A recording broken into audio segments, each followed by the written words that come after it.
Okay, I'm going to be 100% honest. This right here is probably the number one biggest frustration that we used to have as a K-beauty distributor. So the comment did get cut off, but essentially what she was talking about was this issue that a lot of people have noticed, that Korean brands are constantly on this trend cycle. And so you'll find something you love and inevitably it gets discontinued. And we ran a K-beauty distribution business based out of Australia, distributing other brands for 10 years. And I cannot tell you how many problems this phenomenon caused to us and out to our customers, obviously.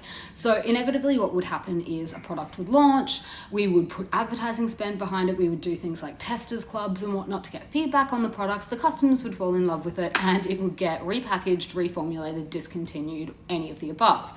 And we would have customers constantly message, email, DM us and be like, oh, my favorite toner, moisturizer, whatever it was, is discontinued. Like, what should I use now?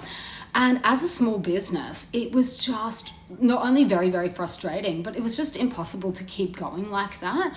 There is a lag in between what will take off and start trending in Korea versus overseas. Obviously, it takes a little bit of time for the trends to kind of filter through, but inevitably, we just found the bigger problem is that there is a mismatch between the way Koreans consume products and trends versus customers overseas. So what we found in Australia was that our customers, they're happy to try new things. They love trends, all of that sort of thing. But they also want tried and tested staples.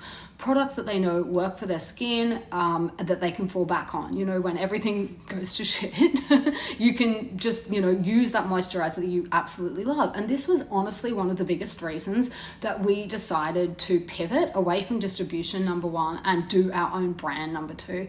We wanted to just come up with a line that would actually give our customers what they wanted and not be chopping and changing all the time. And the problem is that the brands that are chasing the Korean market, they cannot get off that hamster wheel. Like the phenomenon other people in the comments of that original video were talking about, where it's like, oh, everything looks the same, it smells the same, it's packaged the same. Like, that's not an accident either.